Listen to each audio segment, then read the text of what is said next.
All right, if everyone would please rise for the Pledge of Allegiance. Stand for the prayer. Pledge allegiance to the flag of the United States of America and to the republic for which it stands, one nation, under God, indivisible, with liberty and justice for all. Dear Heavenly Father, thank you so much for the blessing of this evening. Just thank you for the individuals here, and thank you for this community. Thank you for the opportunity to serve. We just thank you for the weekend, and thank you for the kids, from the girls to Braden, the accomplishments that they achieved on the floor was awesome. We give you glory and honor and praise for that. Just it's awesome to see kids work hard and to see the fruits of their labor be realized. And we just thank you for everyone in this community who applies themselves to something and sets their heart into it and pours themselves into it and works so hard and accomplishes it. Just pray that we thank you for that, and we just pray for your encouragement upon those and help us encourage those also that are on that journey and to help us to be a stronger community. We give you thanks and praise, and we pray for your guidance and wisdom tonight and help us make decisions that best reflect your heart for this town. In Jesus' name we pray. Amen. All right. Well, before we get rolling, we got a couple things, special note. Mr. Braden, if you want, and coaches, you guys stand up too. We had the first ever, if I understand this correctly, first ever wrestler from Union City reach state, correct? Yeah. Or become semi-state champion? Become a semi-state champion. Okay. Yeah. Which is a huge honor. In fact, I think you've got battle scars still, don't you? It's awesome though, because that's a testament of how hard you work. Because what people don't see, people get to see the result. It's like people seeing folks that have done well, and they get to see the accolades of, like last night, the Super Bowl. Team wins, everybody gets to see the championship and all that stuff. Nobody really sees the early mornings, the late nights, the pain, the blood, the sweat, the tears that you pour in to becoming what you're capable of being and accomplishing what you accomplished last night. Saturday. So, on behalf of us, just congratulations. We're very proud of you. We wish you the very best this Saturday. And that is in the location again, Evansville. It's in Evansville. It's usually in Indianapolis for anybody who might be interested in going. The NBA All-Star games this weekend, so they kind of. But so Evansville, you ever been to Evansville before? Awesome. So it'd be a good trip for you down there. And this is for you. And whatever you do, you can share it with the coaches inside. There's treats in there for Molly Shop, but do not go before Saturday because they want to screw up your weight. Thank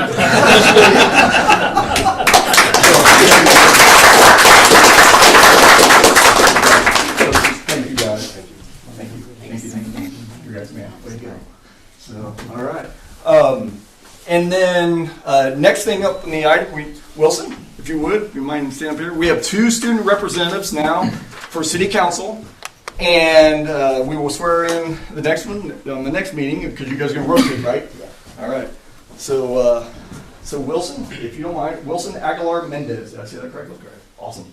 All right. If you would, raise your right hand and repeat after me. I, Wilson Aguilar Mendez, do solemnly swear that I will support the Constitution of the United States, that I will support the Constitution of the United States, the Constitution of the State of Indiana, the Constitution of the State of Indiana, and I will faithfully, impartially, and diligently discharge the duties of the office of student representative to the Common Council of the City of Union City, Indiana. To the Common Council of the City of the City of Union City, Indiana. According to law. And to the best of my ability. So help me God. Congratulations. By the way, he's a wrestler as well. What's that? He's one of our wrestlers. Oh, fantastic! That's awesome. So you can take your seat.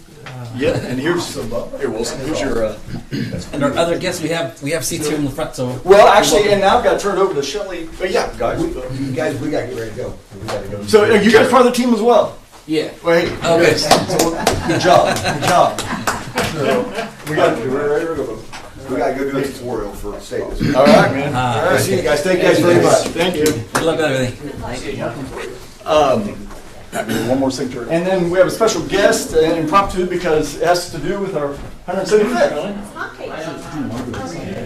Sorry. So Shelley, I'll go ahead and turn it over to you if you want. Well, you can come down here. Here's the mic stand if you want to come down Can you here. all hear me okay? Can everybody hear me? Okay. So I'm just here to let everybody know about a celebration that's going to be happening in April. I'm sure most of you have already heard about the big eclipse that's coming April the 8th. That's pretty well known by now.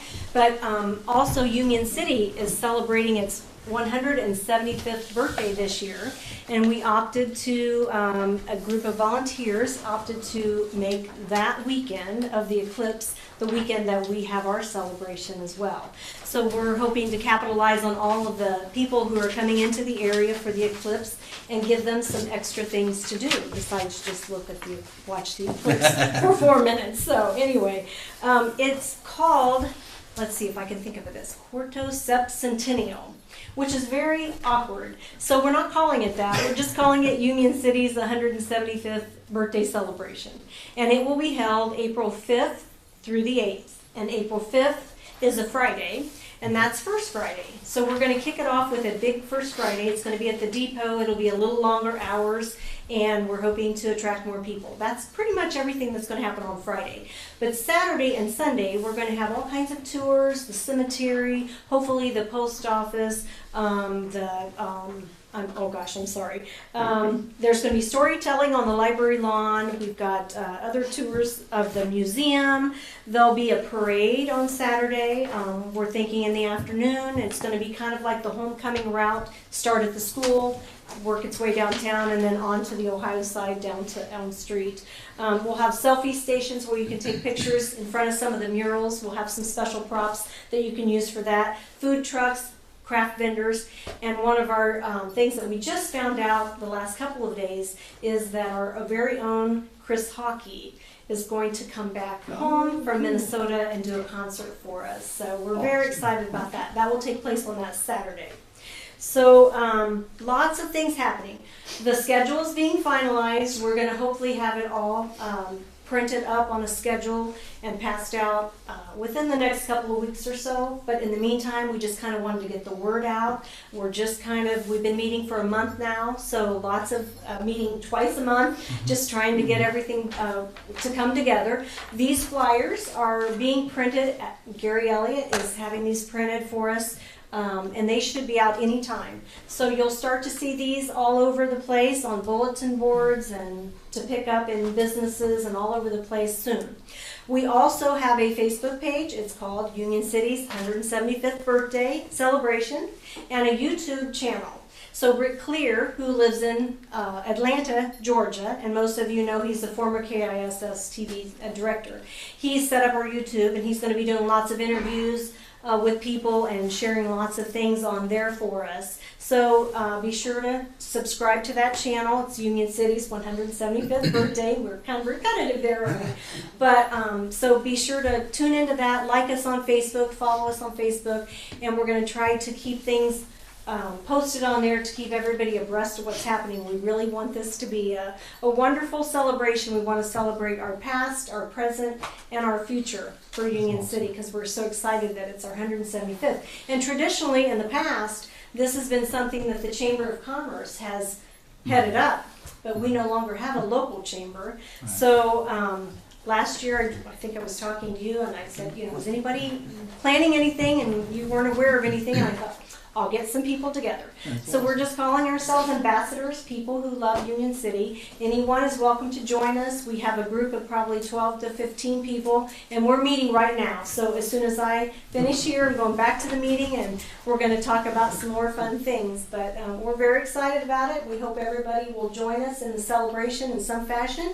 If you have any questions, I can be reached at my store, the Corner Cupboard, downtown, and the phone number is on the flyer here. So basically this was just to help get the word out to the public that this is happening, and it will be here soon. Mm-hmm. So just look for some fun things to do, and if you have relatives coming into town, you'll have lots of extra things for them to do that weekend. So I appreciate your time, and have a good rest of your meeting, and I'll talk to you later. Thank you so much. When the flyers are out, we'll make sure that we get some to the city building so people can pick them up. And please do. Okay. Great job. Thank you. All right. Consent agenda. Oh, actually, roll call. Make sure we're all here. All right, Gary Elliott, Here. Bob Leahy. Here. Jason Brewer. Here. Tim Heiss. Here. Peter Frias. Here. All right. Consent agenda. I trust everyone's had opportunity to review the consent agenda. I'd entertain if there are any questions or comments. Yeah, go ahead, Bob. I just had a question about the Brownsfield from BSA Environmental. Yes. Was that up on the corner lot uptown where they did they do a tank removal or something up there? Was that? Yeah, so after the blight clearance, after the building was down, after the property was put back in order, then we had to dig up a stupid underground storage tank and have it removed. I'm surprised it was still in there that long.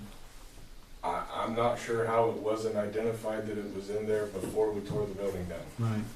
But they located it while they were demoing the building, and BCA felt it best to finish the blight clearance and then come back and get the tank. So that's what we did. That's what I thought it was. I just wanted confirmation on that. But No, absolutely. Appreciate it. I will move to that we accept the consent agenda as presented. We have a first and we have a second. I'll second. All those in favor signify by saying aye. Aye. Opposed, nay. Consent agenda approved as presented. We do have a special presenter, and then Amy, you talked about election of the council president. I think we'll go ahead and do that. Is it okay to do that after the housing hub? That's fine. Okay. Yes. So housing resource hub, I will turn the floor over to you guys.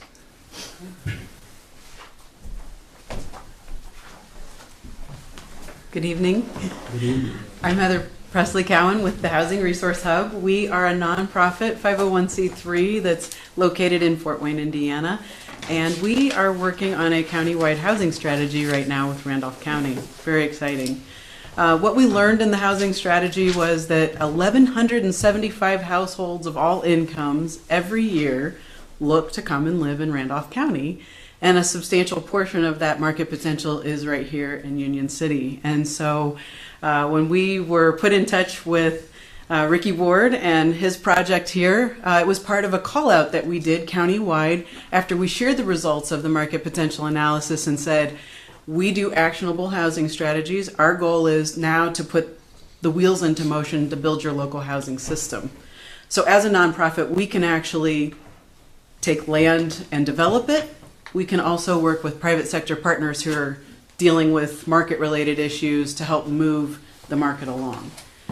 So when we met Ricky, what we learned was he had an opportunity where we have lots of acreage to be developed, and we know with our market potential analysis there is a market that wants to buy here. We just need to find those buyers, bring them here, and then also make sure that the development itself aligns with what today's buyers want. More than 75% of the buyers who want to live here are millennials. They are younger singles and couples. They are smaller families and households. They want smaller units typically on smaller plots of land, less to take care of, and they also need down payment assistance. So recently, Randolph County announced that, or actually just authorized, a down payment assistance program that we help to administer for borrowers who earn quite above the market rate, up to what we know is 140% of area median income, so maybe $115,000. The goal is to make sure that people who live here and want to upsize or downsize are able to do that, but also that people who live outside of this county, which is about 40% of the market potential, are able to actually find housing here. So as we do that, working with partners like Ricky Ward is what we're all about. And so we have worked together to put together a solution and looking at, and Ricky, I'm sure you could talk about your development itself, to actually help to align the development with the market potential. Mm-hmm. We've been talking here in the beginning, we all started out with a project with huge lots and a cost of the houses what we thought could happen, and then good old COVID come in and knocked us for a loop. So now we're trying to backpedal a little bit and figure out, with your help, what that market is and what that price point is. But I think, like we talked earlier, if we can go ahead with these first 23 and get some product out there at a good price with your help getting a down payment, get some momentum up, find these people that's out there, it's going to be a great project. And phase 2 and phase 3, I think we should look at it and maybe start dividing some of those lots in half. Yep. Be more tax revenue, of course, more people than we thought from the very beginning. It's going to definitely be trial and error, but I think we got a good start. We put some product on the ground that was on the high end. We got some comp set. So we're up here, so we can work backwards now a little bit. But I think we all pull together, it'll happen. Yeah. Agree. That's what I Yeah, the good thing is what we know, those great comps, that price per square foot is great because what we know is a lot of the buyers who want to live here and want the smaller units actually can afford more. So they're expecting finishes that are a little bit different and willing to pay more. So, so the project that we're proposing tonight is that the Housing Resource Hub would work alongside of the City of Union City and Ricky Ward to implement a housing program at his site where we would work on that first phase, but then future phases together to make sure that the housing that needs to be constructed gets constructed. What that would mean is we have a proprietary platform that we use called Club 720, 720 for the credit score, that helps buyers to find access to down payment assistance programs. But what we're also able to do is understand what they're looking for, what the size is, what the price points are, and to the extent that in the next phase it was necessary, we would help Ricky to work with the city to replat those lots, look at the infrastructure program to make sure that it does align with what the buyers want. So, Very good. Are there any questions? yes, please, yes. Yeah, I think that's a lot of the information we didn't have in the very beginning when we first started this thing, but now, with her research and what they did, because it was just it was like a Hail Mary. In the beginning, we knew what other counties were doing and how they were sustaining their product, but coming to a rural area like Union City and trying to build something from the beginning out, that hadn't been done in 25 years, it was, a little touch and go. But the good thing is, thank God, we did build two, we've got one sold, so like I said, we have the comps. Now, if she can find the people and help with that down payment assistance, I think we'll have some momentum going forward. I'm not going to hit the ground running and put like 10 houses out there at one time, but I think that's a good plan. So I think we take it slow and listen to what Miss Heather says. We'll be safe instead of sorry, for sure. Yep. No, I appreciate that. Guys, what questions do you guys have? Or thoughts? There's some questions. So is this what the housing development and consulting agreement is? Yes, correct. And so has this already been negotiated, and so what stage of the process are we on finalizing this? Seeking approval from council.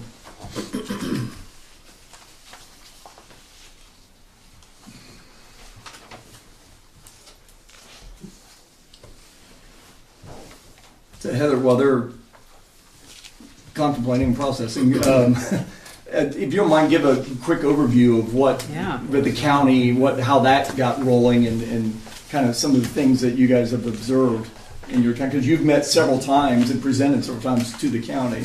That's right. The process starts off really fast because it looks like a big plan that we're putting together.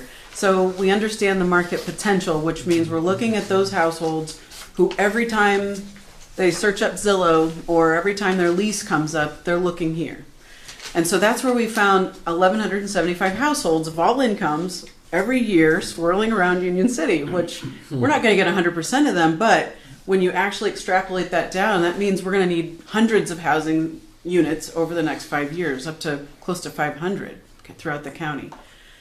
But then the real problem becomes, and this is why we as a nonprofit developer become a linchpin to the next phase, we need to figure out, well, goodness, we've got all these people who have money and great jobs and incomes who want to live here, but why are they not moving here? And one of the first questions I asked Ricky was, do you have internet access? Because if I'm a remote worker and I can live anywhere and I want to come here, I need internet. And of course we do. But so what's keeping that from happening? Well, there's a couple of things. One is we don't have enough stock, or we don't have the stock that people want. So I liken it to when I go down to the grocery store, if I'm looking to buy ketchup, and my store serves ketchup or sells me ketchup, that's great. But the day I decide I want to buy salsa or chili sauce and they don't have it, what do? Well, I go to a different store. And that's what happens with housing. If I can't find it here, I'll go somewhere nearby and I'll spend my money there and you won't know that you lost me. That's what a market potential analysis does, is it shows that leakage. And so when we found that there's this great potential, we start looking for sites where we can actually be a catalyst in the market. So where can we go and show and prove the market? Well, the next barrier you're going to run into is, are there any bankers in the room? A bank will have a very difficult time putting the price points at the cost that we use to build it. So if it costs us $300,000 to build, but our existing comparables on the street only get us to $280,000, that means Mr. Ward is losing $20,000 every time he builds. He's not building. He can't stay in business doing that. So those two things together become our job, and we call ourselves capital stackers. Our job is to look at the market forces that are existing, figure out ways to overcome the issues that exist where I'm willing to pay $300,000 for that house, but the bank will only loan me $280,000. How do we overcome that? And so we help communities to do that, and we do that in site-specific projects. The goal is, when we're done with this, and this is you'll see up to 4-year contract, we should have comparables where builders can continue to do what they need to do, building for a long pipeline of buyers that we can see that'll form over the next few years without the need for additional help.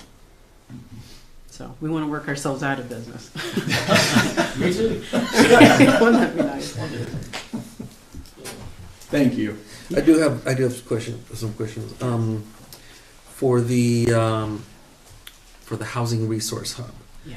Do you intend to move here and live in Union City? No. We actually we operate out of, like I said, Fort Wayne, Indiana, but we work all over the place. We do most of what we do virtually. The Club 720, the platform I mentioned, is a fintech platform, financial technology. We partner with banks and lenders. Freddie Mac is our partner for the down payment assistance program we're talking about, but it's all led by local governments. So we work at their will, and we're able to do most everything that we do virtually. Now, in the scope that you see, there's a lot of marketing. There's actually a model unit. Mr. Ward has a realtor. We want to work with his realtor and direct buyers to the realtor he wants us to work with. So the boots on the ground are actually locals. And then we do our work by bringing those buyers and then serving them on our platform. Was there a scope of work included in the... Yes. I can walk through it if you'd like. Yeah. Well, because I didn't see it. It's for ours, it's part 4. It'd be section 4, consulting services. Okay. Now, there are developer obligations. So this is a tri-party agreement. It's already been discussed. Mr. Ward is going to do what a developer does. He's going to own the land. He's going to manage the land. He's going to take care of it. He's going to sell lots just like he normally would, pay the property taxes. Our role is really to do 2 things. One is to help with the positioning. So to understand, okay, we're going to build 22 units and hopefully very quickly, right? Yeah. So we know in the market potential analysis, we can do about 20 units of new construction for home buyers every year safely. So we go out, we're going to talk about the down payment assistance initiative. We'll specifically be talking about this development. But what's interesting is I told you 40% of the population who wants to live here does not live in this county. So they're not driving by that site. And 20% of that population lives in the balance of the United States. And in the city of Wabash, Indiana, similarly sized community where we launched a similar program, we found in 1 week's time, after the mayor decided to tell everyone about his program, we had 84 home buyers coming from California, Florida, Texas, you name it, all over the place, wanting to come live there. He didn't have housing stock. You do. So we had to start helping him build. We're building a 14-acre site walkable to his downtown. That's what we expect to happen here. And so what we'll be able to do is then tell Mr. Ward and tell the city about what we're seeing. How many buyers are coming on? What are their incomes? Where do they work? We'll be working with local employers because we know there are commuters who want to live closer to where they work. those are a retention risk for employers. This is a free tool that employers can use as an employee benefit that we can help then those who want to buy here to live here. So we'll be targeting not only the folks who won't hear that press release, but also the folks from all over the nation who never knew this place was a possibility for them. You guys all have this in the packet, correct? Yes, I see it. Yes. Okay, good. Okay, I thought it was. No, it's just usually when I see a scope of work, it's like multi-page for the actual consultant, and then there's specific deliverables and a schedule for when you pay them when they achieve certain deliverables. I didn't see that, so that's why I was like, what's she talking about? Well, it's really a very innovative model that we're using. Our one contract, our one-time fee, you'll see it, is a consulting fee of $50,000. That's for our 4 years working with you.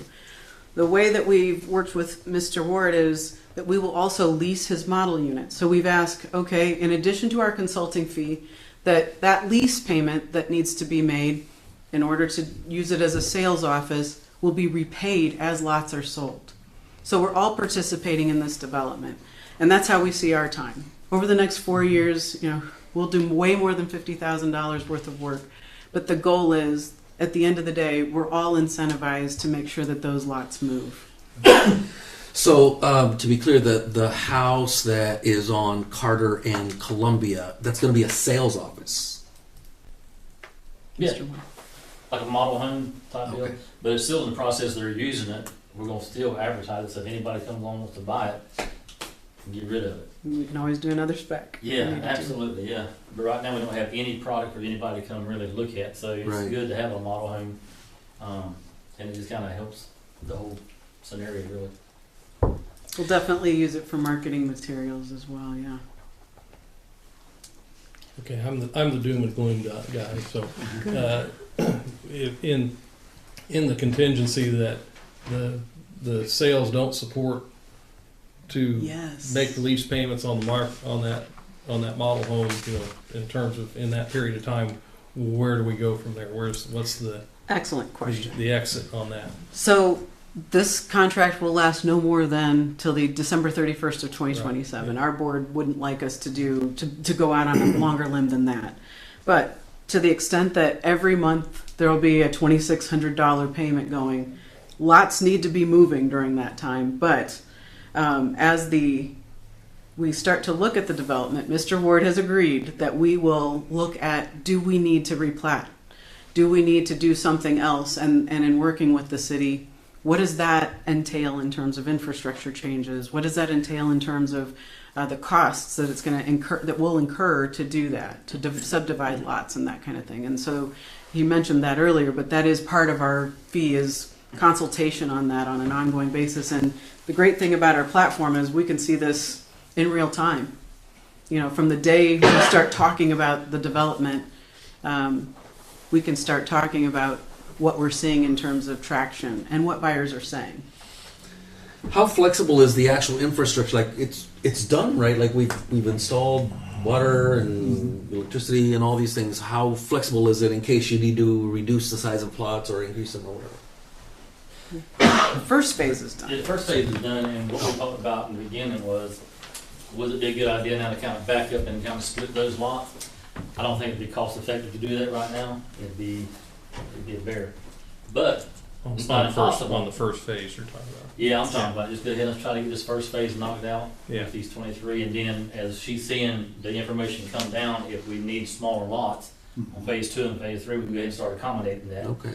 But since we're this far into it, I say, let's try to find 'Cause 22. we're not tapped on we're just the one phase that's done in terms Just of one phase. Yeah. taps and everything. Taps and done, yeah. Internet, Yeah. power. I mean, Right. Yeah. I'm ready to dig a footer, guys. I'm getting chomping at the bits. I'm gonna lie to you.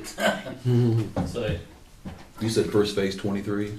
the first phase is 23 lots. Okay. Yeah.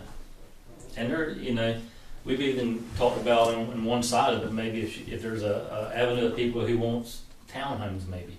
On the right-hand side is a great cul-de-sac for that to be a townhome project. But as she gives me the information, I'm gonna build a product of what her buyers are saying they need.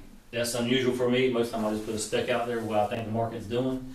But since she's had this housing analysis, she can tell me, hey, Ricky, I got 10 people who need a 1,400 square foot home with a little bling bling in it to keep it small. So that kind of puts me in a position, I know what to build for these people. Hopefully they'll be qualified with a contractor in their hand they can't get out of. Well, So that's- anyway, And that is part of our package. So we customize a builder program with the DPA. The down payment assistance will be enhanced even for his housing program. So I would say what Mr. Ward is doing is the wave of the future. I always laugh when we go into housing strategies and talk about market potential, and I say, there's always a developer in the room who says, we don't need more housing. I got 30 lots on the edge of town. Well, literally, here we are. And I think this is a great strategy for repositioning, if necessary, to make room for the market. and that's a good word, necessary, because what we've done so far, you know, we really needed some help to figure out where these folks are at and how to get them here. Yeah. So, Question, you use the term model home for the home on Columbia Street. Does that mean that the ones that you will build in the Governor Isaac Gray area are going to be similar, a similar style, a similar not at all. structure? The finishes will probably be similar. The what? The inside, the finishes, you know, the fixtures, the carpet, the LVP. I don't think right now the 2 stories would be the way to go until I get the information from you. But that particular lot, we wanted to kind of keep it with the flow of what was going on in the neighborhood. That's why we picked that plan. But I don't see us building that in the subdivision. But the inside, the interior, the finishes, the way we do it, we'll bring some of that into the subdivision for sure. Okay. Yep. Okay. Any other questions? Yes, I had a hard question, and that is, I'm wondering that for I know that the Housing Resource Hub will be leasing that home, and then as I read the contract or the agreement, it says that Union City will pay so the $15,000 up front, and then $2,500 or I think it's $2,000 a month, and then $1,000 the last month. Yes. for I don't know 17 or however many months, Yes. and then last 1,000. But that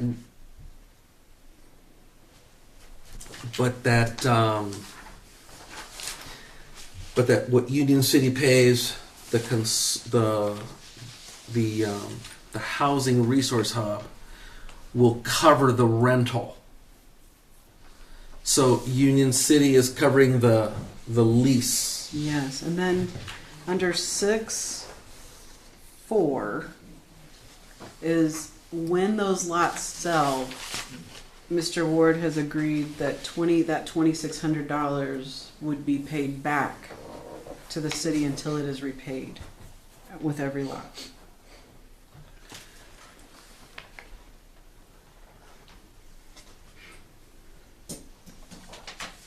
But as each lot is sold, then they'll also pay an additional $5,000 for the consulting fee, or consultants, right, to you. That is what Mr. Ward is paying Okay. Well, So that's he from the is. sale of those Yeah. lots. Every time we sell a house, we sell a lot. When that contract goes to closing, y'all get that amount of money back, like a reimbursement type thing. So you're giving her, and then 2,600 comes to the city, 5,000 goes to her. Right, correct.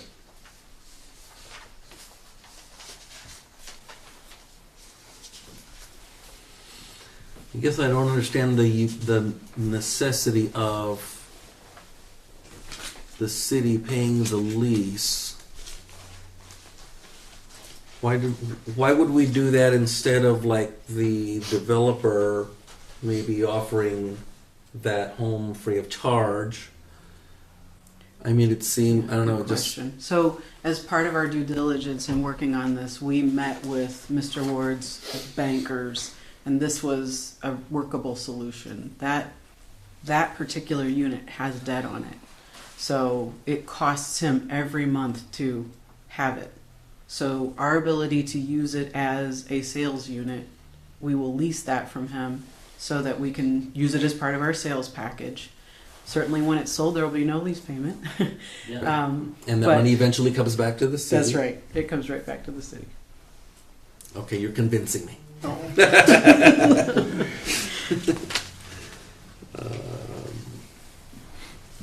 Give me a moment, please. So basically, you have the city has a cash outlay in the first year of $81,200.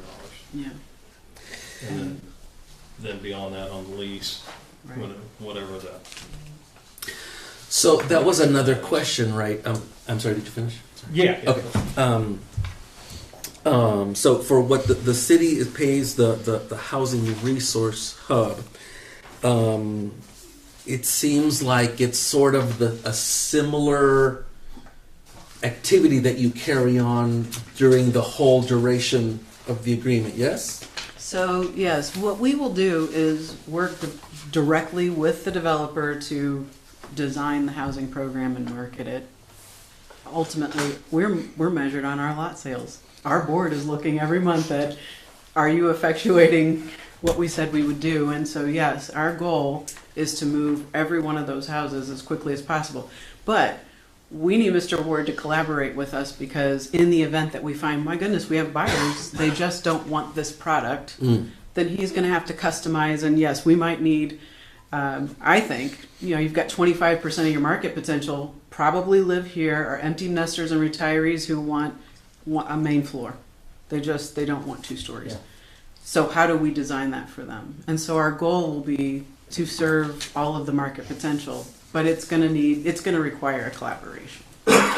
So I understand like the reason that we're paying, right? I mean, it's a very valuable, I think, investment. It's something that sort of helps ensure, because that was the biggest question that the population had, that people had, and the man and woman on the street, is that why are we building these homes? Right? Are they actually going to sell? And so you're actually answering that question or overcoming that potential obstacle. I guess my question is, why is it $15,000 up front and then a smaller amount later? Why can't we spread that out? Well, because it costs us money to onboard and get this whole thing set up. So we'll be engaging a partnership with the realtor, but we have marketing strategists, digital strategies. There's a lot of work that will go into that up front. Could we negotiate it? I'm sure we could. But that is our upfront costs of getting all of the we had to build the package up front if we're going to do it. And then we run it and we monitor it and we say, okay, are they buying? When we get, these are pre-approved buyers that are coming directly.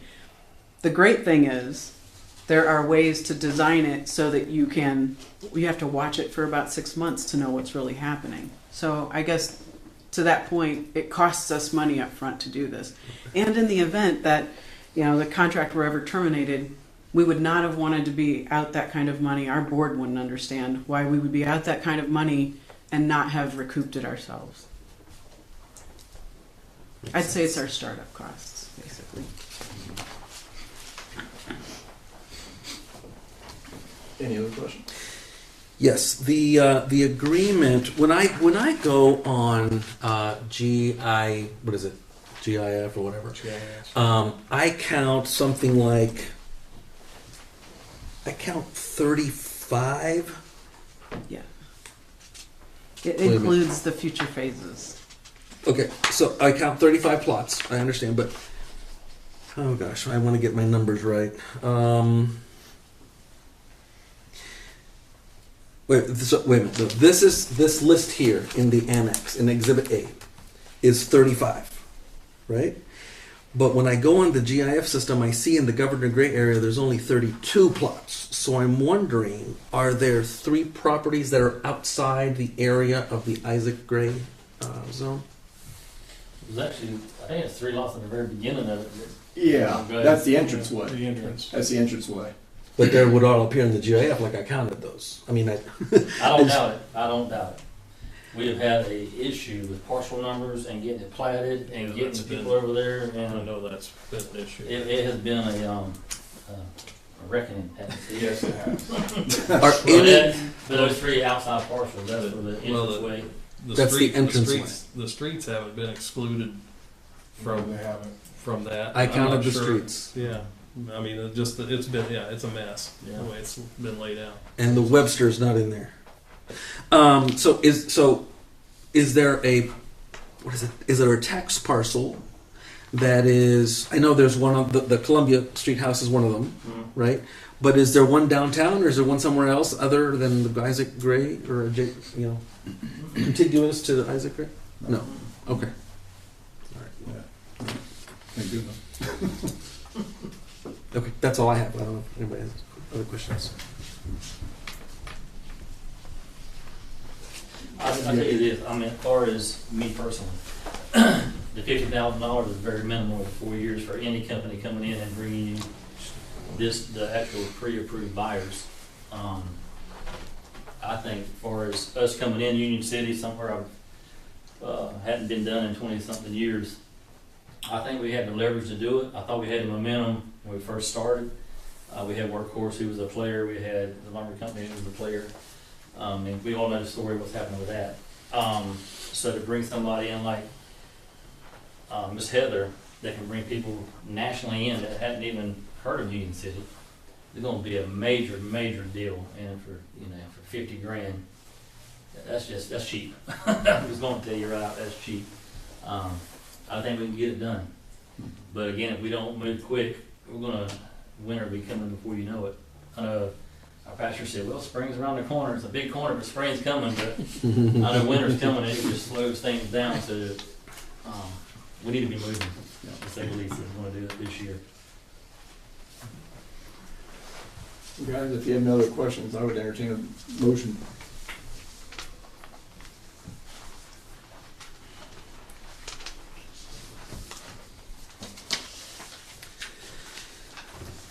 It's about progress. It's about forging ahead. It's about bringing jobs, bringing people, bringing opportunity to this town. So I will move that we support, that we approve the housing development and consulting agreement. We have a first, we have a second.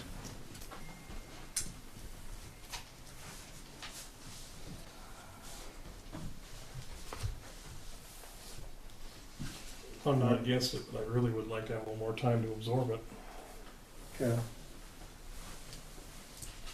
I don't know how everybody else feels. I agree.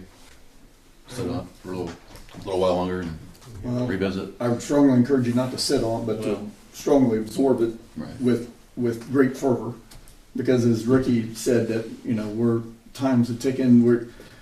We missed out on a great housing opportunity 2 years ago or 3 years ago because we didn't have infrastructure.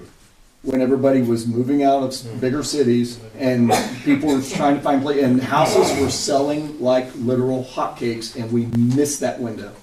We missed it. And so we've made the courageous jump to put infrastructure in because we know to avoid living the definition of insanity, we've got to be ready for the next one, the wave that comes, if we're ever going to have growth and development and new housing options for folks. We've got at some point to take a stand. So we're in the crux of that right now. We've got the infrastructure in, but we need to take the next step to get those homes on the ground, because otherwise we're going to miss the next wave, and we're going to keep repeating the same bad movie. So all right, we will. Thank you. We will. This will be on the agenda. Amy, if you would have this on the next agenda. So thank you guys. Thank you. Appreciate it. And then I've got a couple things to cover in the Newports, and I've got to get out of here because I've got a hospital to go to. So.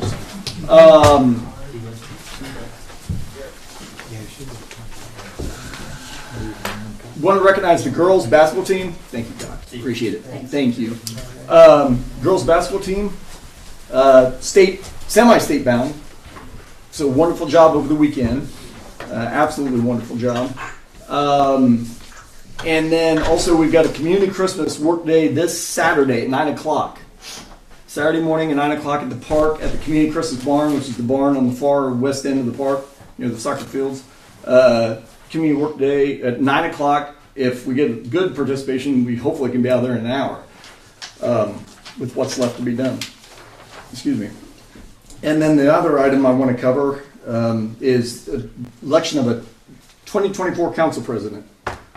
And at which point, after the nomination and confirmation, then that person will reside over this meeting. So I would hereby open up the floor for nominations.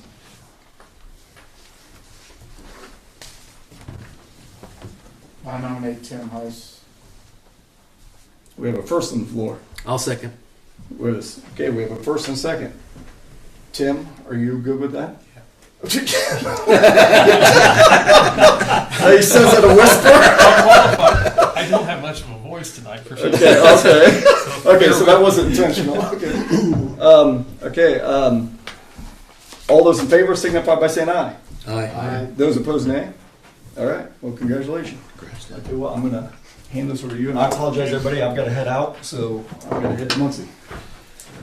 Okay, and I will apologize for two things in advance. My voice isn't very strong, and plus I'm not prepared. So I'm going to lean on a couple people. But first thing on old business is tax abatement area that we had discussion on the previous. We didn't have department. Did we have department? Oh, no, we didn't have department reports or anything. Okay, yeah. See, like I said, I'm not prepared. So we don't have any department heads. Amy, do you have anything for us? For the tax abatement? No, just on department, any reports, anything to report otherwise. Mine's part of new business. Okay. So council members, do you know if you want to start?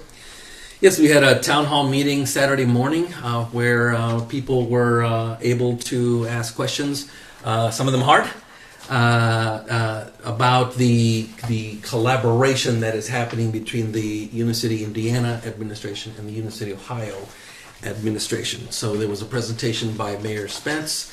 There were some sort of speeches by the directors of public safety of both sides, the police and fire department.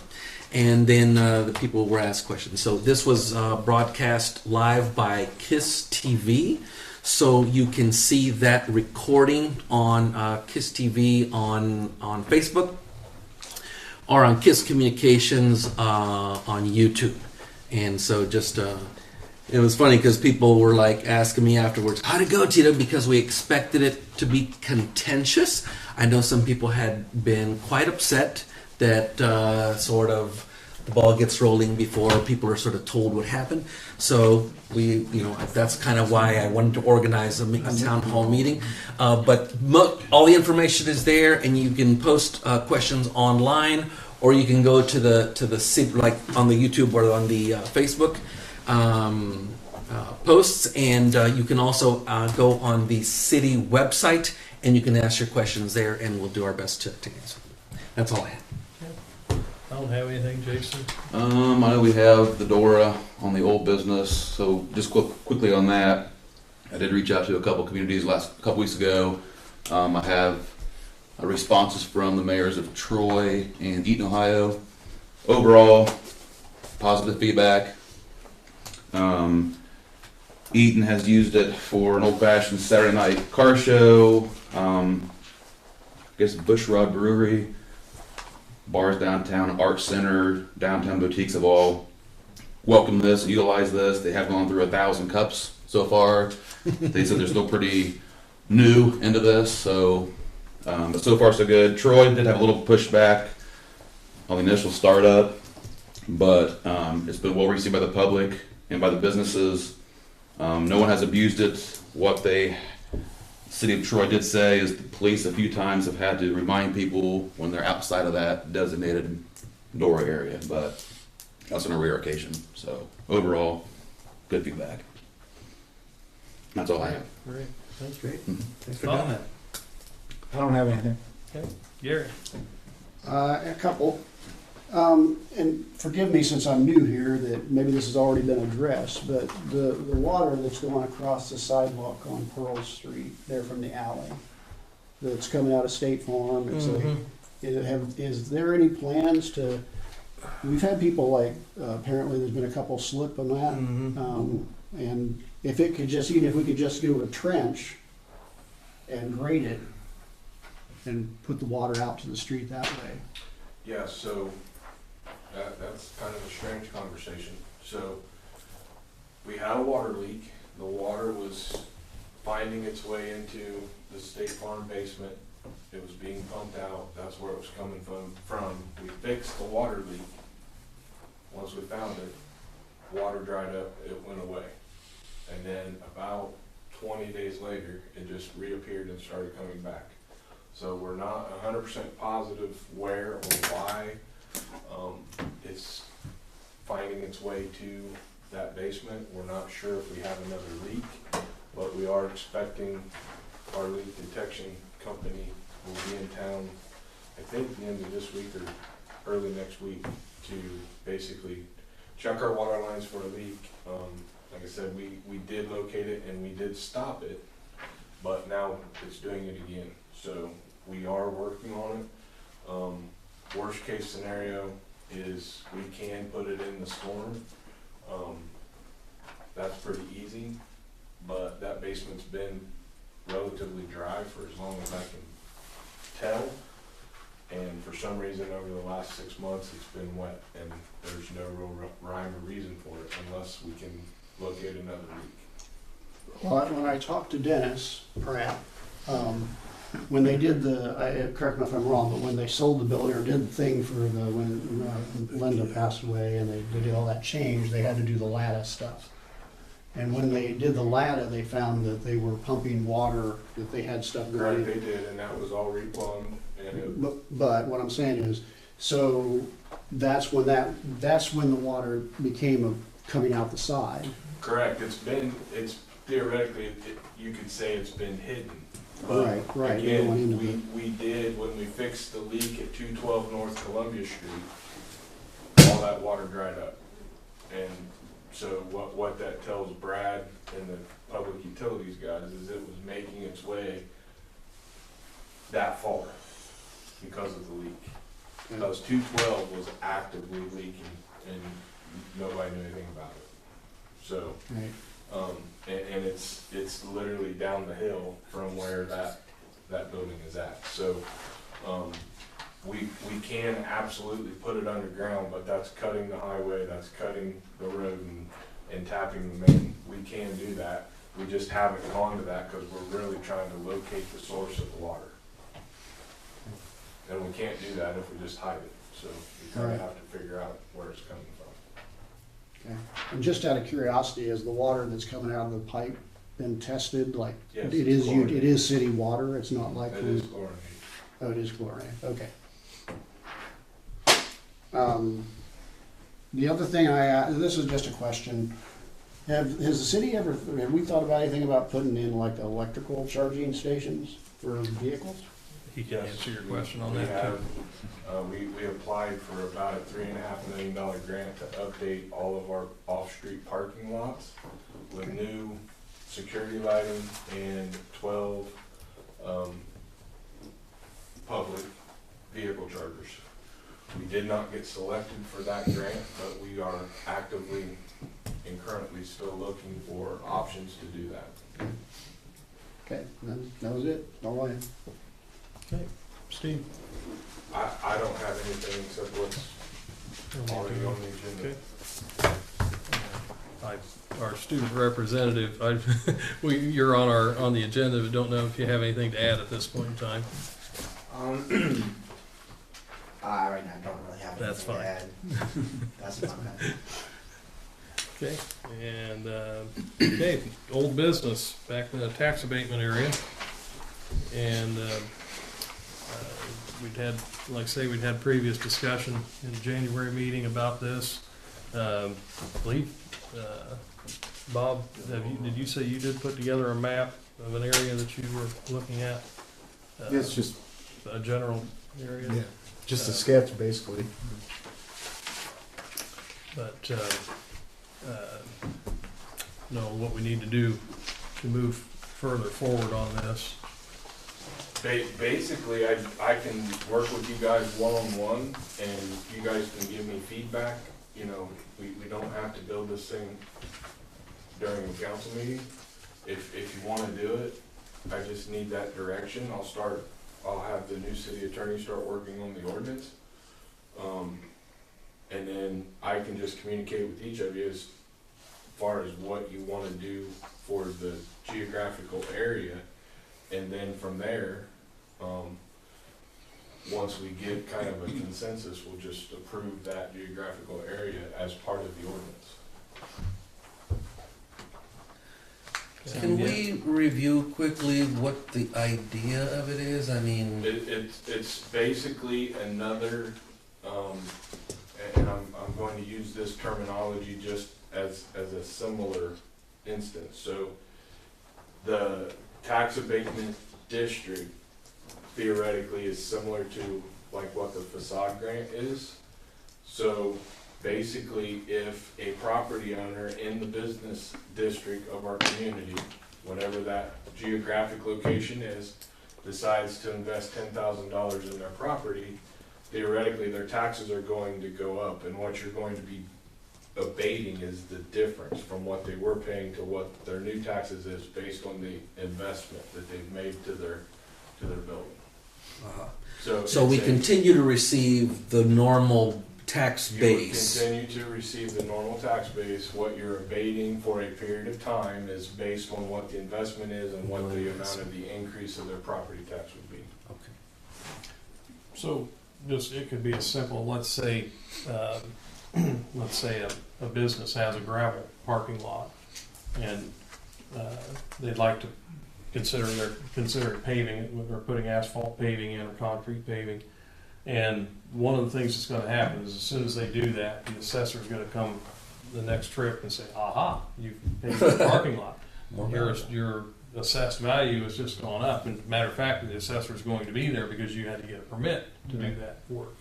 And so you can mitigate the tax burden on that for a certain period of years by saying that the difference between the old amount and the new amount is abated. So it allows businesses to improve how it looks and how it functions without having then, I mean, they're going to be paying for it on their own, right? But we're not also going to increase their taxes right away. How long is that? Are we thinking about in our mind and in general conversations, it's been based on the amount of the investment, and it could be kind of like a table or a sliding scale as to what the duration would be. There's lots of variations of that, which is also another good reason to consult with the attorney, because I would imagine that they're going to have some experience with similar things, that they'll have some recommendations. They do.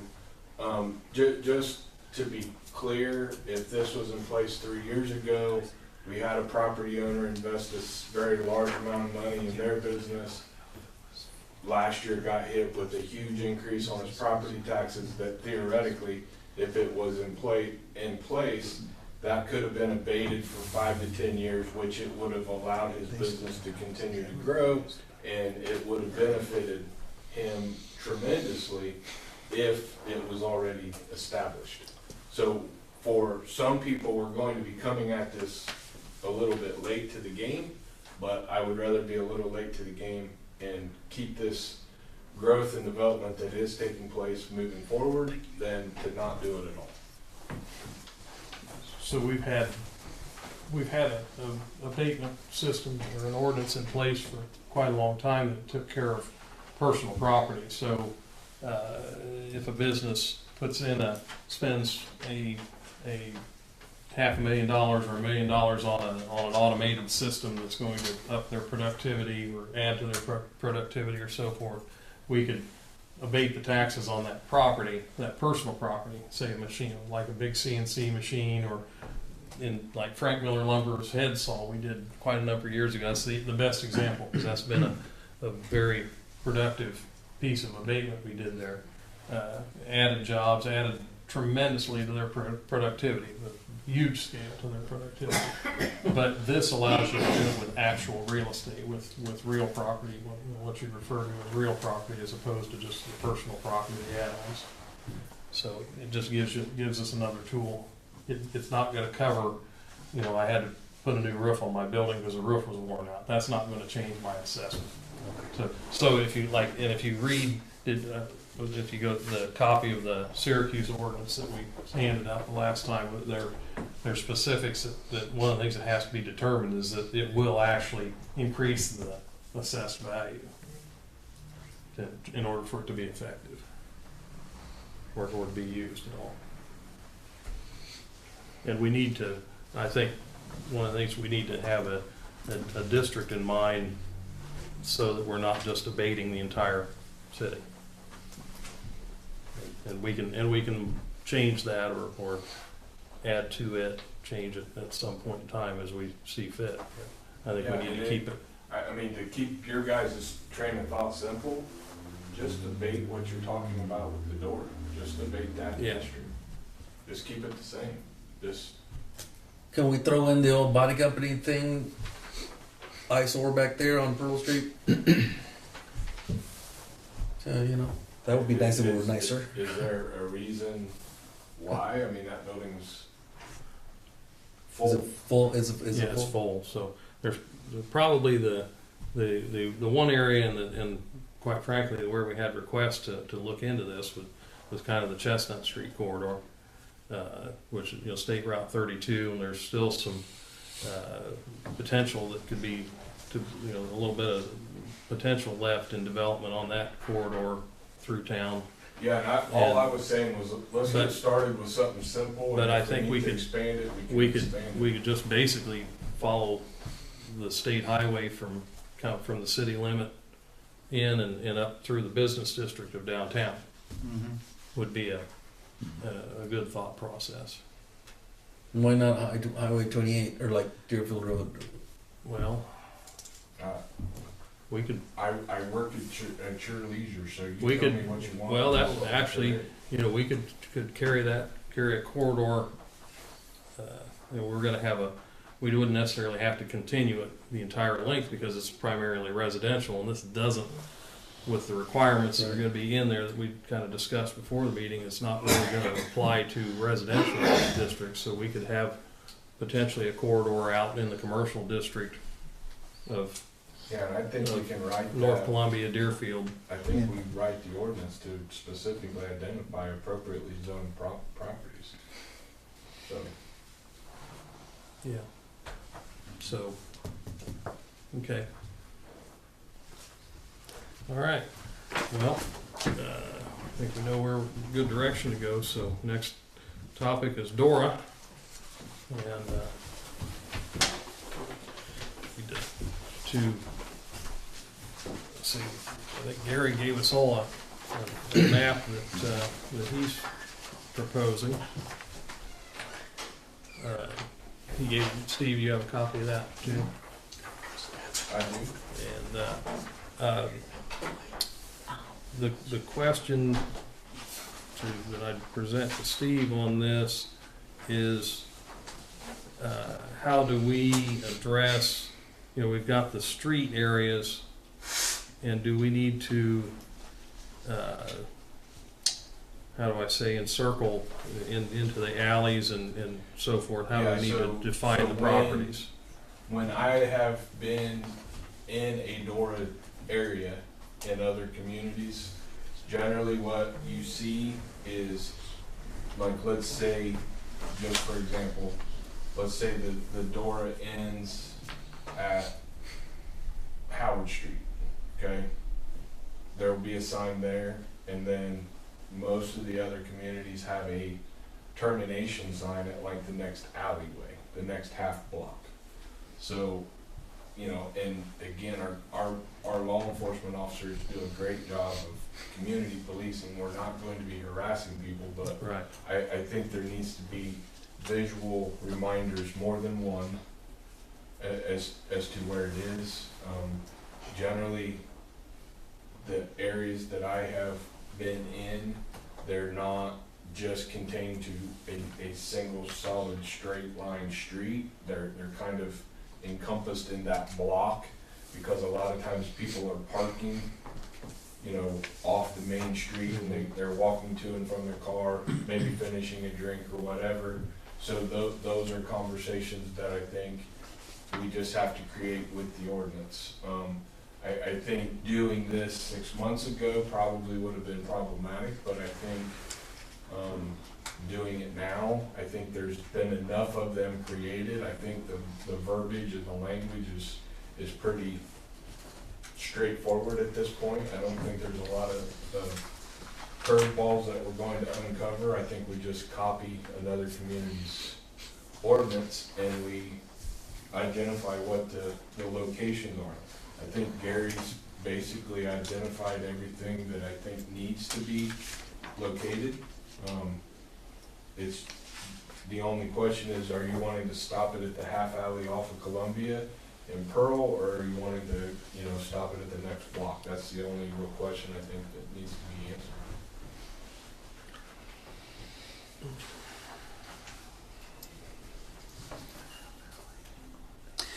So, just to understand this map, and I'm sorry the public can't see it on the thing. Maybe I'll post this if everybody's okay with it. On the dotted line, Gary, is that where you're imagining the area to be?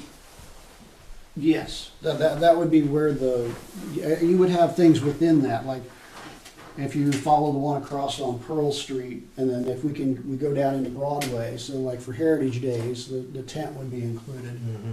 So that would be that entire parking lot, or that entire section. Artisan Park, it would be included in all that, even though it's only showing the streets bordering it. And the Art Depot.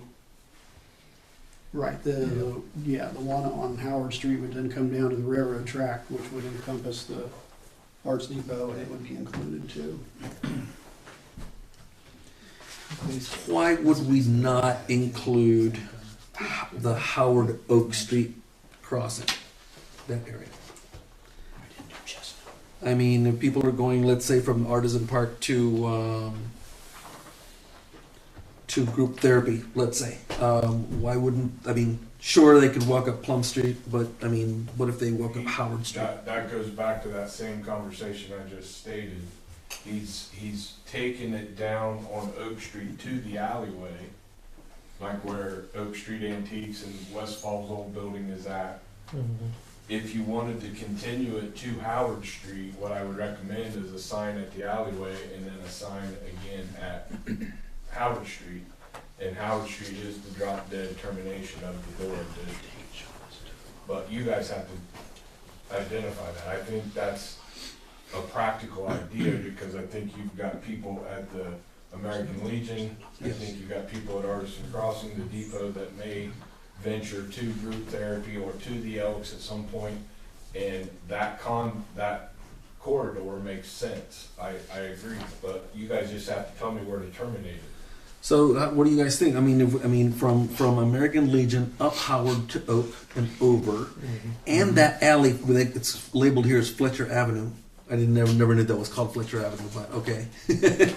That's the alley where the park, there's a parking lot across from where Dick's Air State, barbershop is, and that kind of thing.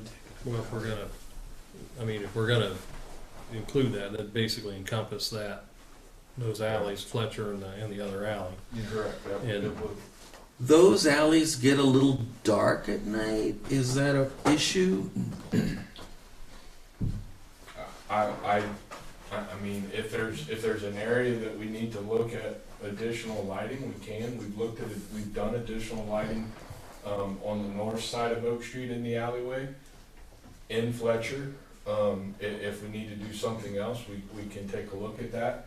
I know we've had some issues with the changeover of the streetlights from the mercury halide bulb to the LED. I know those lights aren't very durable, so if there's something specific to look at, we can take a look at it.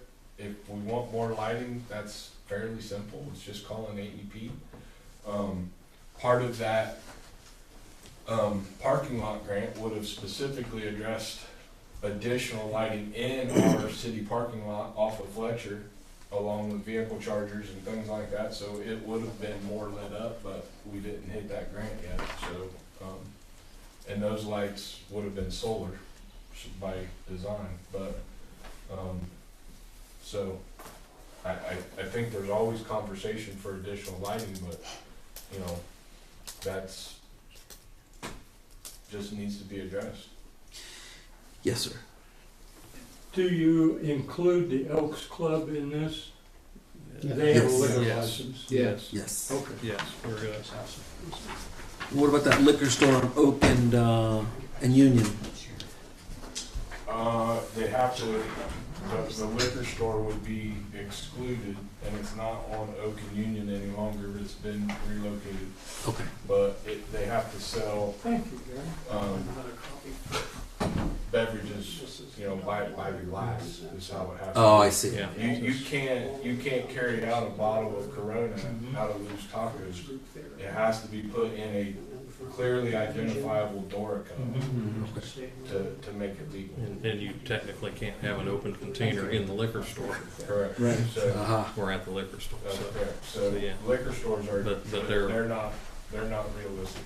but they're not in that location now, so then the other contingency is that what we get into with churches, and do we have to, I have to just start that conversation. I haven't And so done it we're- yet because we haven't moved off of Yeah. square one.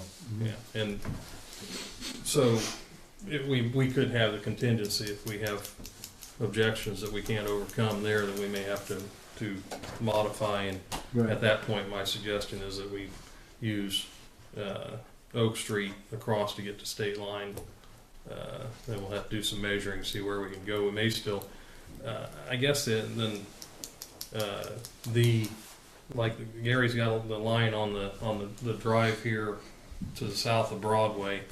That's not technically city property. Right, I that's think we exactly. have a strong working relationship. And that's with what the owner we of that, probably and need to work with First we can Financial on probably that. have that conversation. Yeah. Interesting. Because I think, I hadn't really thought about that too much, but I think that actually, if we can make that happen, that's a good connection, because that gets you the connection to Railroad Park if Union City, Ohio chooses to Yeah. do this in Railroad Park and then in Elm Street. Is it too close to the church over here, though? Well, that's going to be the question where we We're stand. fairly confident we're in good shape with one, and Gary's had conversation with the other one, and he believes that his conversation after the last meeting, I think, went positive.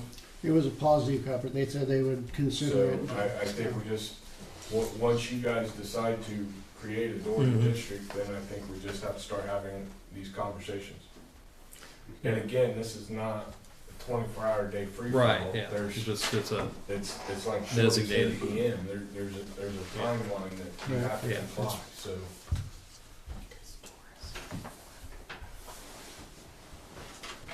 She yeah. was asking what DORA stood for. Designated outdoor refreshment area. Did you hear that? I did, thank you. So adult beverages, but only on certain hours during certain events. Yes. Generally, most of the communities have DORA access like every day of the week, Friday, Saturday, and during special events, but it is restricted hours. So like Greenville's, I think, is from 4 to 10 p.m. Unless the event takes place in the middle of the day and then they open up the door, but it's just for that specific event.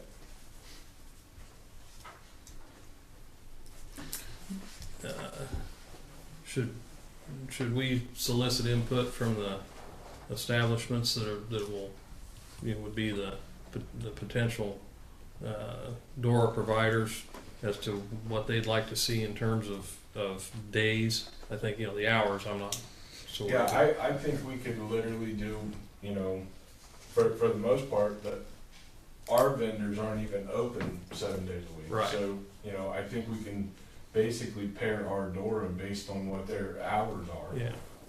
I think if you started out with Thursday, Friday, Saturday, and We can during always, special events, I think that's probably adequate. that's what I was thinking, is we can always start it, do that, and we can always expand it, but Mhm. You it's know, gonna and be harder to reduce it than Yeah. expand it. and then if you got that oddball thing, that it's just literally passing an amendment, by. Yeah, I guess that's the question, is how much trouble is it to add an event at any Well, given I moment? think if you just identify special events, that's probably going to cover anything that would be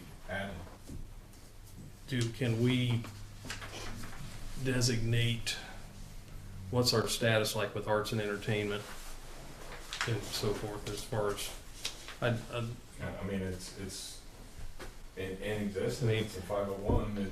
I just wondered whether it would be responsible to designate an organization or some way to deter, to vet special events, and so that we're not just calling anything a special I event. think that's fine, but I'm just going to throw out an example. So like the car show, they're technically not operating under UCAM. They're operating kind of Right, yeah. as a standalone, but they're still fledgling. So hopefully they develop into a true organization, but they're not there yet. So. Right. But yes, I think we can be that specific, or you can just say city sanctioned event or Yeah. something Well, along those lines. we have that, so we can brainstorm a little bit more on that, but I think this is a good start. We get this thing rolling. Yeah. We need to. Are we ready to look at draft ordinances? I don't see why not. Yeah. Okay. Yeah. I'll take care of it. I think we need to be ahead of events late spring and summer. Yeah. I'm sure we need to be ready to go. Yeah, quickly. Mhm. The first one's in April, right? The 175th anniversary. Well, we actually have two coming up in April, so we'll have the 175th birthday celebration, then we'll have the Carnivore Carnival, and then we'll have the Carnivore Carnival? Yeah, then we'll have Sign me the up. solar eclipse. I don't know that one, but it sounds pretty good. It is Sounds pretty like cool. food. So that is a Workforce Wednesday. I know, baby. There's a group that's doing farm to table, and they're developing a sanctioned barbecue competition through one of the national barbecue cook-off organizations out of, I think, Missouri. So Wow. it should be pretty cool. Yeah. So, Sounds like it. plus the kids are running it, so Yeah. that's pretty awesome. Okay. Well, yeah, I think I say everybody ready to hit it? Yes. Yeah. Okay, Yeah. let's go. Okay, next up is Enterprise. So in Enterprise, so we're dialed in, I think, with our past struggle. We are now speaking Enterprise language on the two cars that we purchased through the grant that we received late in the fall. Mark has basically had them prepare a proposal that's kind of ripped the Band-Aid off and get rid of the Chargers, the Ford Interceptors that are falling apart literally as we speak. We now have 3 of them that are out of service, and then the 2 Tahoes, to where we're basically cashing in what little equity we have, putting new Dodge Durangos on the street, and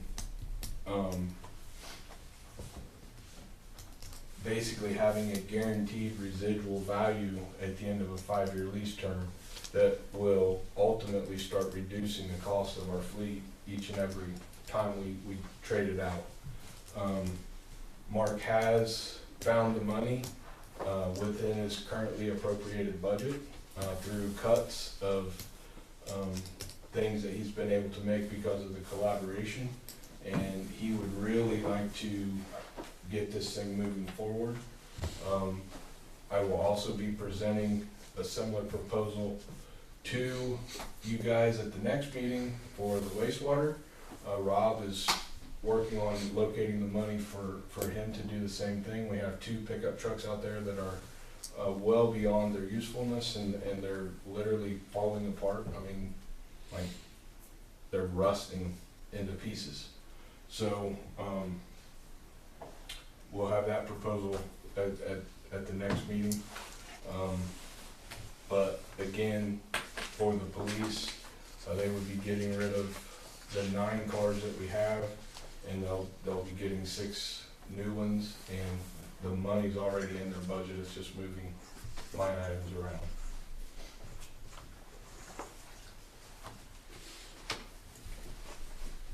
So are they changing statuses in terms of take-home cars and shared cars, or how They have with a couple of personnel, but for the most part, they, except for specific situations, they would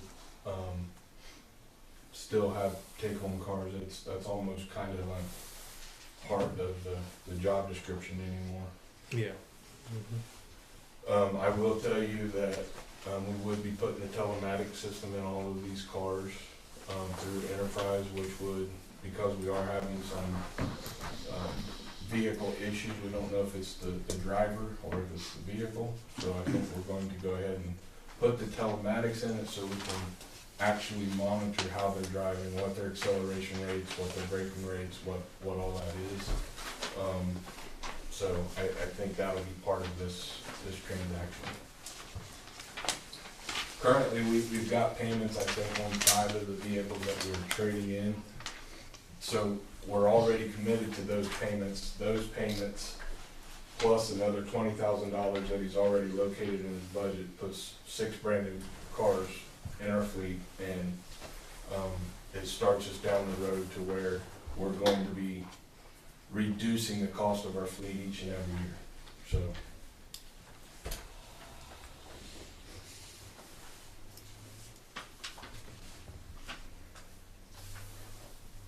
Okay. Is that all we got on that? Yeah. That's all I've got. I've got the lease documents, but they're kind of boring to look at. Yeah. We're probably looking at a 6 to 8 month delivery time. So the sooner we get this thing started, the better off it'll be. But you know, Is there a decision that we need to make? That's kind of what happened with the last 2 vehicles. Is we ordered them, and then it took 8 months for them to come in. So the PD would like to get them moving as soon as possible. And again, it's no new money. It's already built into their budgets. We just need to agree on it? or- Yeah, unless you want to look at the lease agreements. I mean, I like looking at the paperwork on it myself. I like Well, having here a you little bit go, of time to sir. absorb it. I will tell you, I think we're going to turn all of our vehicles when we do this into K9 vehicles. So, funny story, a K9, a 3/4 K9 with 1 transport seat in the back is about $9,000, and to put a full cage, which that K9 system comes with a protective cage for the officer, to put just a protective cage in it and the cabinetry is about $12,000. So it's actually cheaper to It's put the cheaper to K9 just go box with in the back of the cars. So I think every one of our cars would, in theory, be set up as a K9 unit.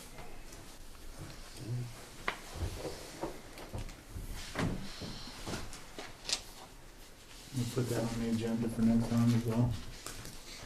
And Tim, there is only 5 vehicles. Mm-hmm. One of the cars will be a non-patrol unit. It'll be completely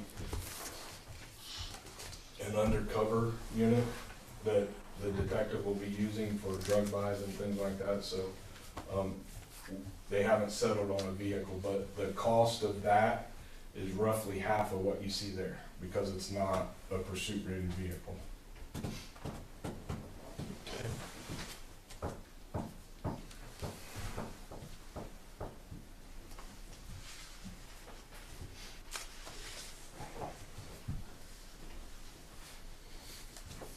Okay, anybody else want to Well- how this is set up.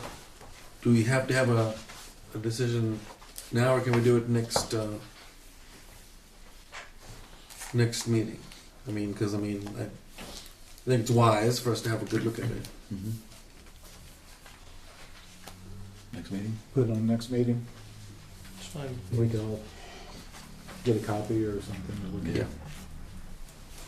That gonna be acceptable? Well, it doesn't matter. We make the decision. It doesn't matter whether it's acceptable.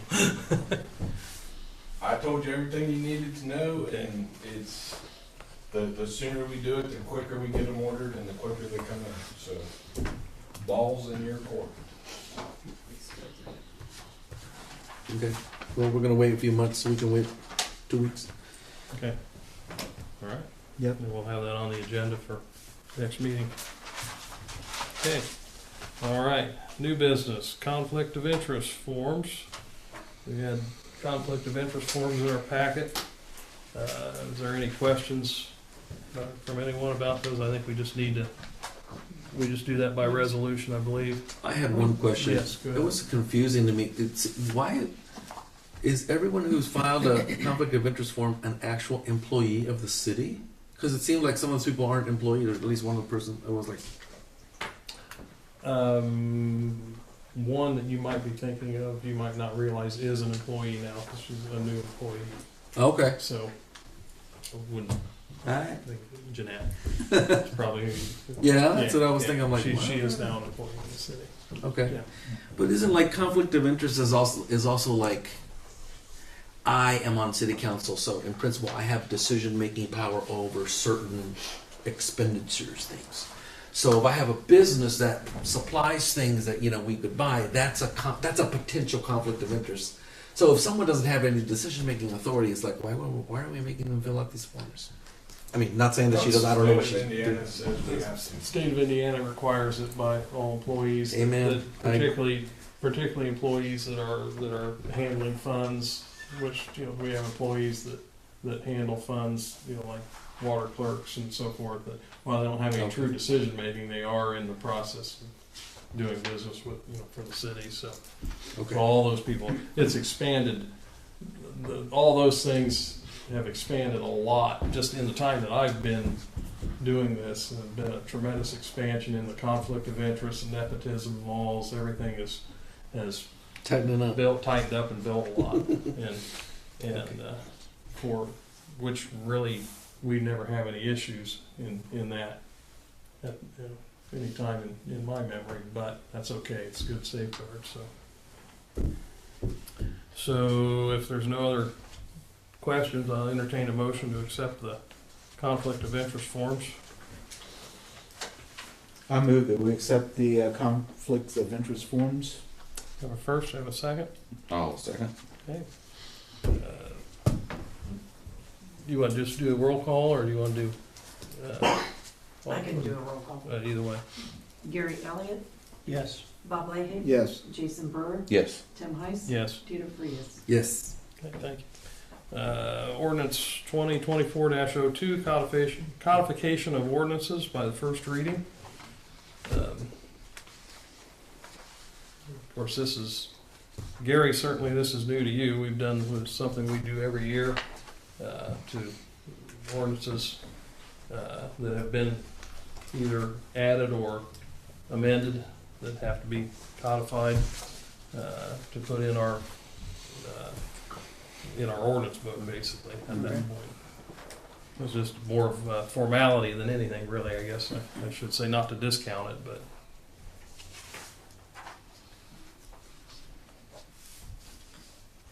So in a nutshell, what he's saying is any of the ordinances that have been passed since the last codification, this is what, it's just saying, yep, we've got the new paperwork, all the approved things or amendments are now going to be put into the books.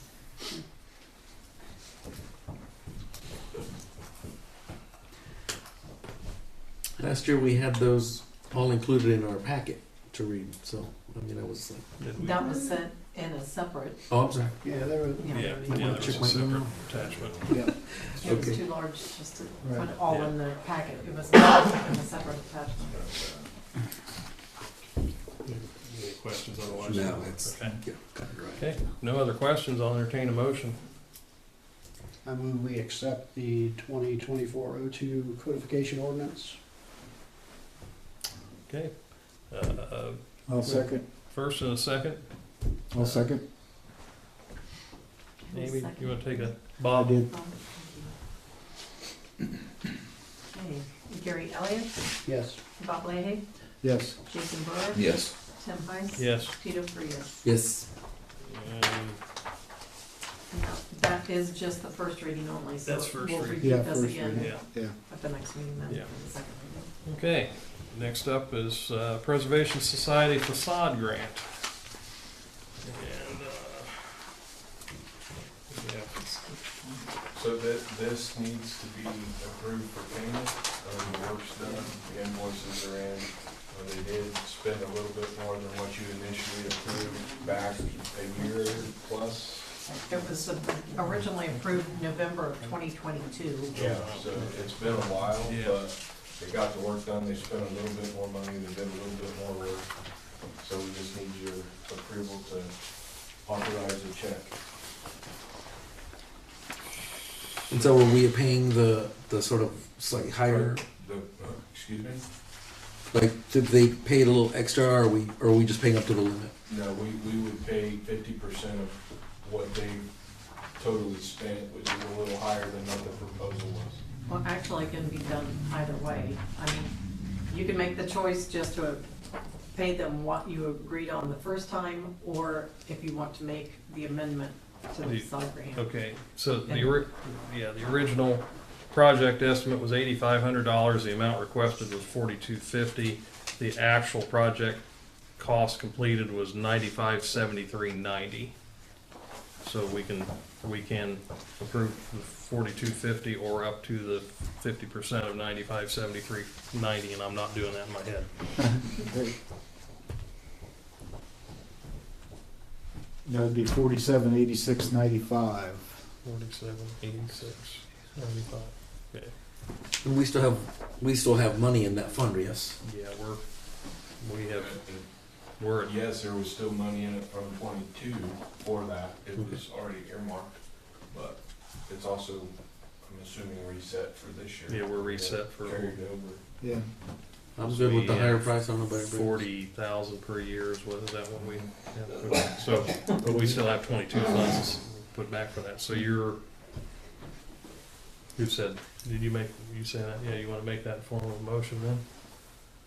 I move that we pay 4786.95 to the Preservation Society of Union City. I'll second. First and a second, all in favor? Aye. Aye. Opposed, the same? Okay.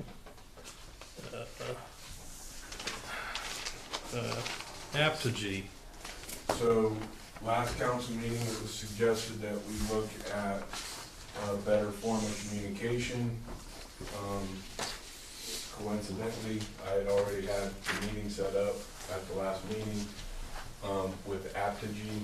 Apogee is a company that the school has been using for about a little over a year to basically create an app that Android and iPhone users can put on their phone. It also communicates with the Apogee website. The nice thing about doing this is it's one and done. So every post that we post on the app updates the website, it updates the app, and it updates and posts to Instagram, Snapchat, Facebook, everything. So there's not multiple posts that have to be created. So it would streamline that process. I've already presented it to Union City, Ohio through the collaboration. They are willing to pay 30% of the startup cost. If you guys so choose, and actually just create one community app, one community website, create a community calendar. We can, through the website, we can still have UCO bill pay, UCI bill pay. We can still break it down by state if so desired in certain things. But if we could just get to a point where we're making one post and we're managing one community calendar, we would streamline a lot of conversation and communication capabilities. I know Gary manages the stuff on the Ohio side. I would propose that he kind of be the point guy to just manage all of it moving forward. And again, it would be kind of a one and done. So nobody has to post to Facebook. You don't have to post to Instagram or X or whatever we want to manage. It just does it automatically when you post it on the app. The startup cost is $7,500 to create it. And then it's $7,500 a year to keep it up and going, keep it on the App Store. And then 10 cents per app that's downloaded. And that obviously will fluctuate as we get more and more users. That'll grow a little bit, but it's not very much money.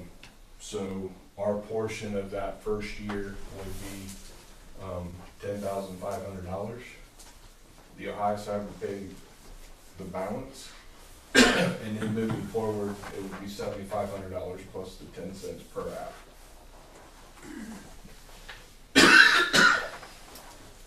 And again, Union City, Ohio's committed to paying 30% of that. 30% of the What we're $7,500 breaking plus the. everything else down. Correct.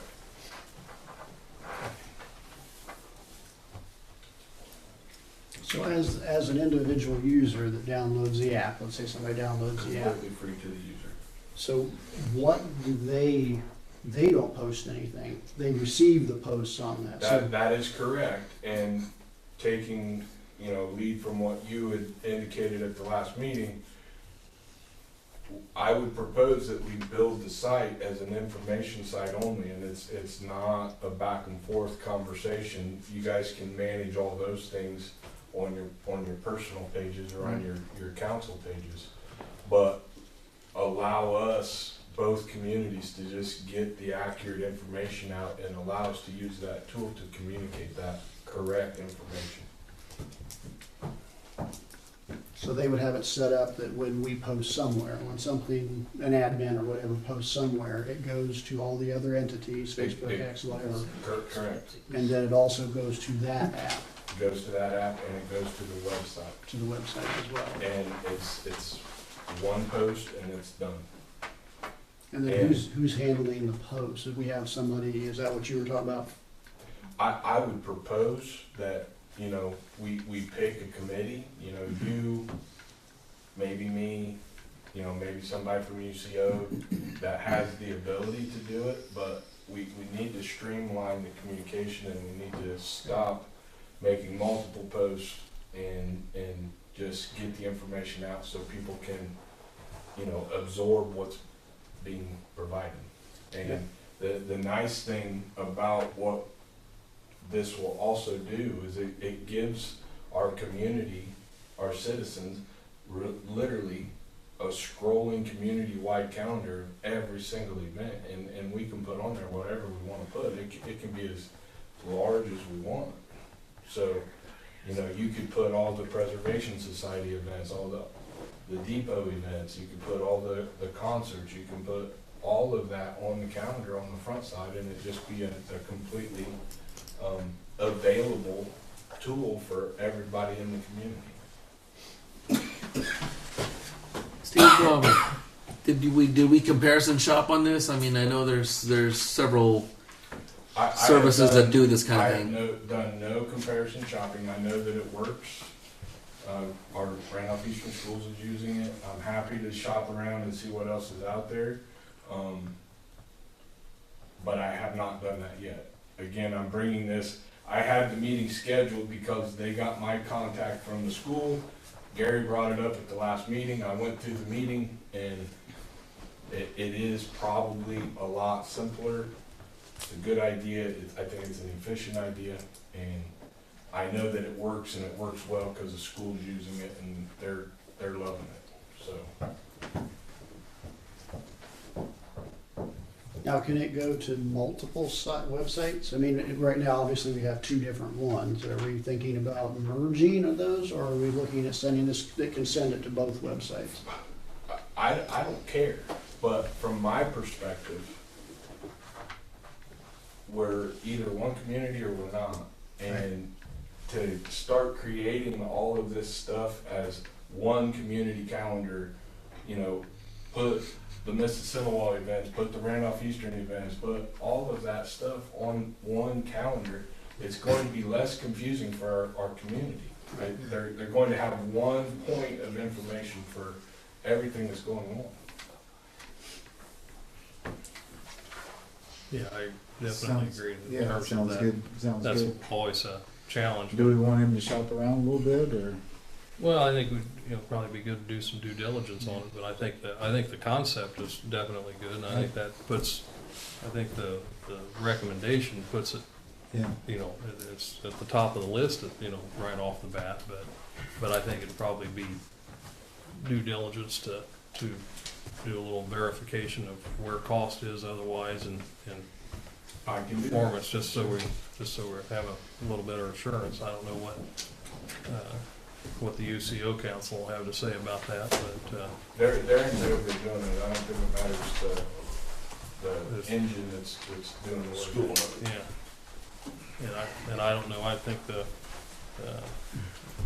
I think ultimately Thank you.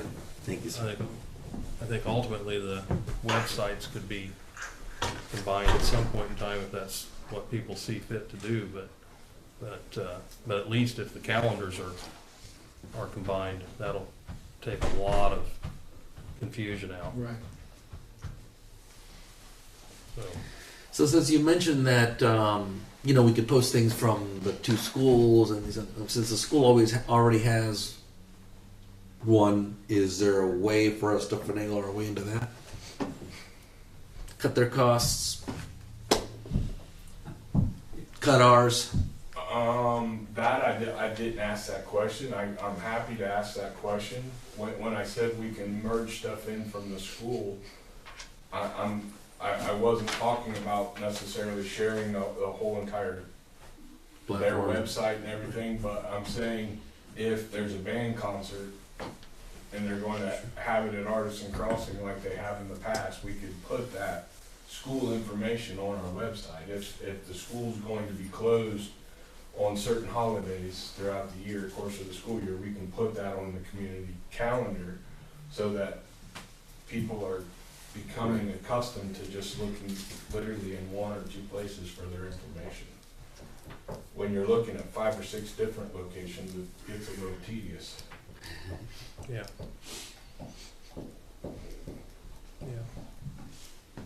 Well, and I get that point because I see where the schools, a lot of the school events are very integral with what we're doing throughout the cities in general. So, and our website was the same as the school was running, and now that they're on Apogee, their website is so fluid and it's so fast, and I mean literally they're updating it multiple times a day, and we can't do that.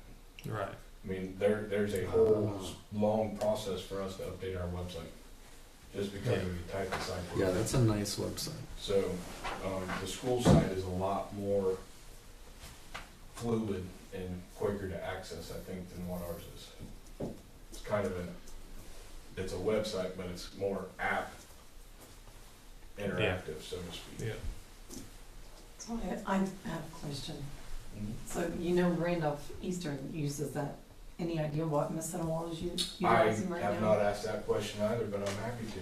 That might be a good Yeah, source for I think it'd be comparison. great to get all those conversations together I can do that. and get everybody involved we can in whatever form that needs, that comes together in. I think could be really productive. Okay. But I think that's good to look at moving forward, because I think that solves a lot of the issues we've had about events, because in this, we feel like information's a lot more accessible than it used to be, but we still have a lot of people that aren't able, and myself included at times, that miss events that don't realize that they're happening. Okay, moving forward, we've got facade grant applications from Strock Studios and Oak Street Barber Shop. Up in front of us, I think, everybody have copies of those? Yeah. And I laid those on everybody's desk before the meeting. so,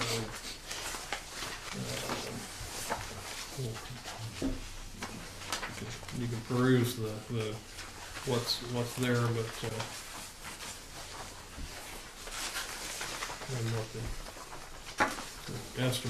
estimates and requests are. So the Oak Street Antiques property,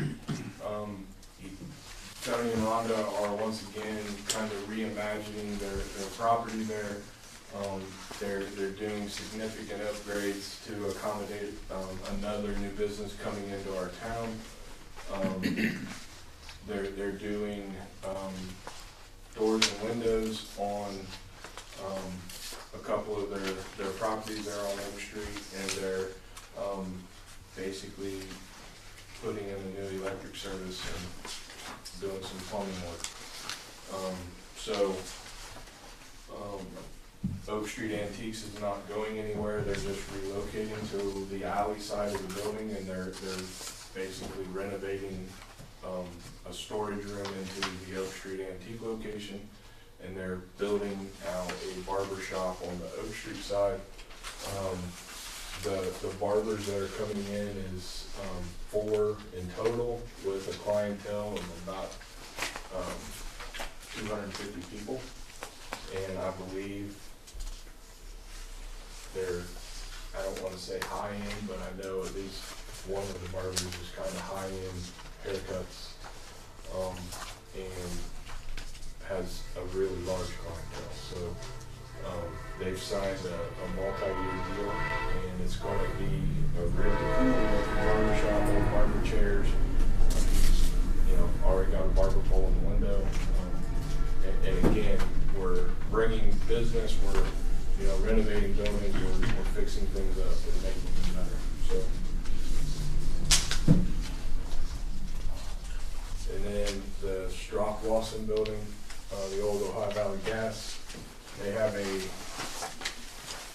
let's say,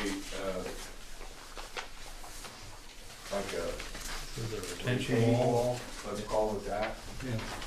That over time, all the water running off the roof has just eroded the integrity of that wall, and she has asked to see if there's any assistance. Todd Landis has given her a quote to do the work. She has asked that we present it to council to see if it's something eligible for the facade grant program. It is going to fall down and probably fall sooner rather than later. And then that's going to affect the integrity of the alleyway that runs along the side of it. So I would encourage that facade grant also be considered. Also affect the building. It'll theoretically start to affect the building below it. Yeah.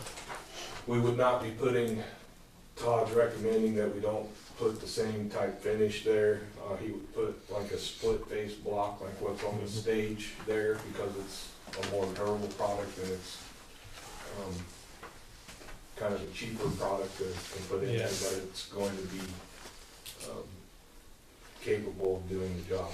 So yeah, they matched the brick of the building with that, and Right. then the way they laid it. Yeah.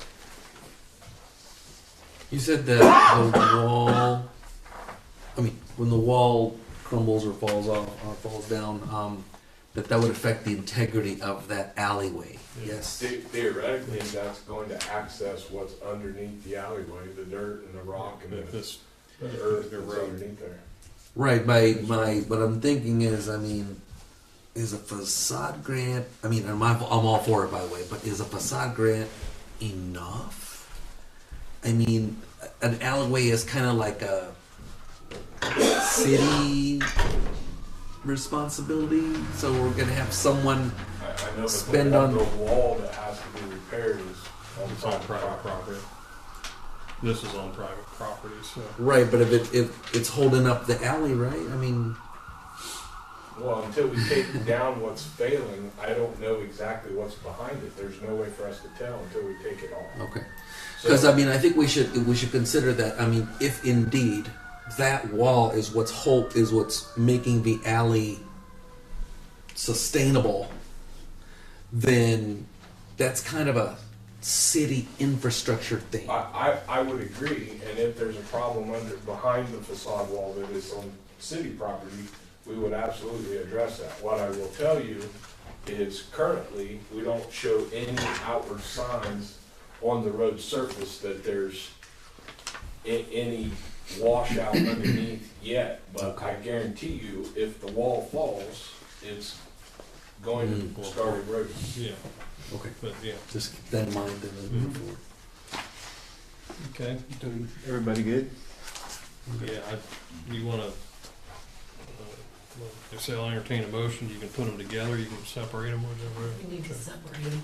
You wanna separate them? Yes. Okay.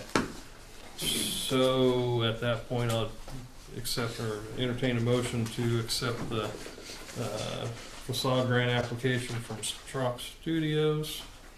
And in the amount requested of the project estimate's $13,000, the amount requested $6,500.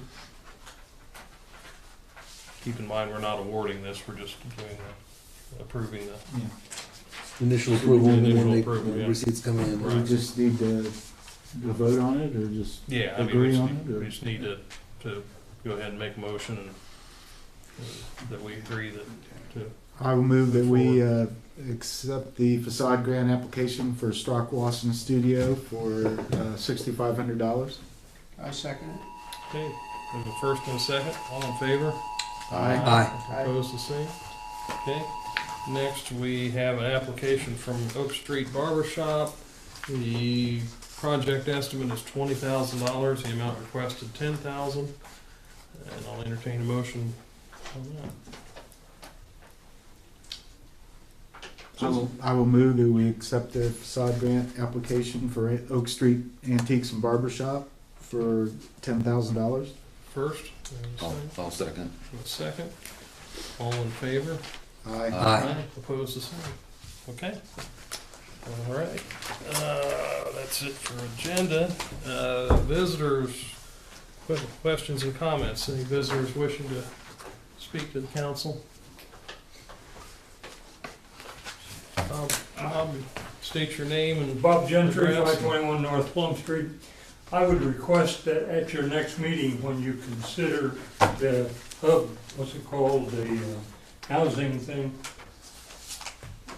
housing resource hub, that you provide the public with the information regarding the proposed lot size and how much it's going to cost the city to change the lots that are there, and what these houses are going to sell for, and what square footage these houses are anticipated to show. I'm just concerned that we've already spent a ton of money on this housing addition and nothing's been done. I'd just like to know that we're going in the right direction without taking on, because I heard $50,000 to $80,000 a year that the city could be spending to make this happen. So I'd like to know what you're getting.